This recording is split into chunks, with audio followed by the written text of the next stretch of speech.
I came across this picture and I just had to do a video on this.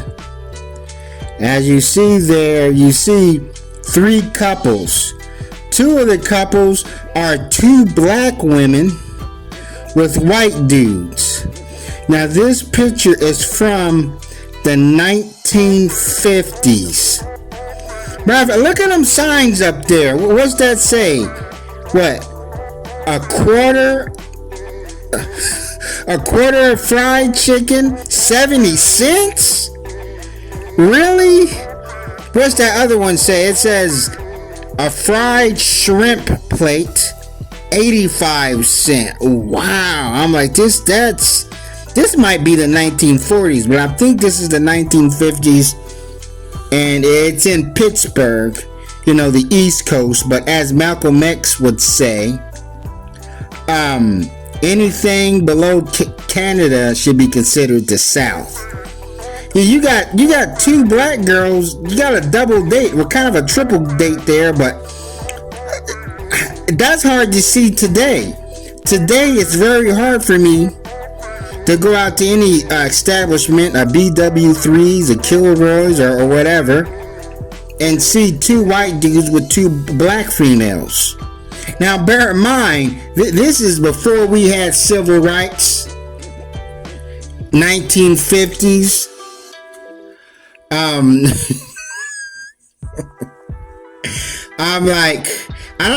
not saying that the black men didn't date white girls, but it couldn't have been that open. Maybe a celebrity like Sammy Davis Jr. back in them days, but you're not gonna see a picture of two black guys with two white girls and they're cheesing in a public place like that. I'm pretty sure this has to be a black establishment.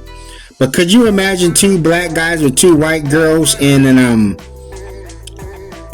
white establishment? I'm like, man, and look how happy the black women are, and I want black women to be happy. They should be happy, but look how happy especially that one in the center, and she is gorgeous. I'm like, these black women are fit, friendly, cooperative, or whatever, but that one in the center, man, she is hot. I'm like, man, she looks like a dang calendar girl. She probably would have been a black calendar girl from back in them days. And look at them white boys. I don't know, what I'm saying? Maybe they had a hard time getting with Betsy Sue. But Betsy Sue and Peggy Sue, even though those are back when, women didn't have equal rights, so to say, but, their white fathers were, pretty strict. They want to, back then with white people, it was about their religion. Like, I can't have you date a Protestant. I can't have you date a Lutheran. I can't have you date a Catholic, and so forth. So this just tells me that the white man has always had access to black women. He has dated black women. I'm like, there's no penalty. Black men, North and South, was getting all kind of hell just for sometimes whistling at a white woman. Hell, this is an Emmett Till time. I think this was before Emmett Till. Now that, what I'm saying, that's the kind of, that's privilege right there. You know what I'm saying? I'm like, and we don't go into this. I'm saying? Where's Cynthia G? I wonder what Cynthia G feel about this picture.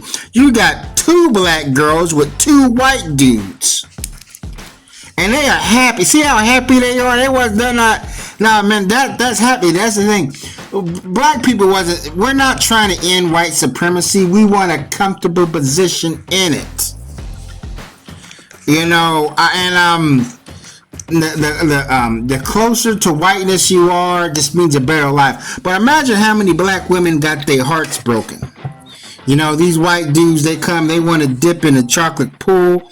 When everything's said and done, they gotta, because I think these are teenagers here, very young adults. When it's time for them to get married or whatever and take life seriously, they're going to get with a white woman, and break these black women's heart, and of course black women are going to take it out on us. But this photo here, it's just interracial dating between black women and white men has been going on.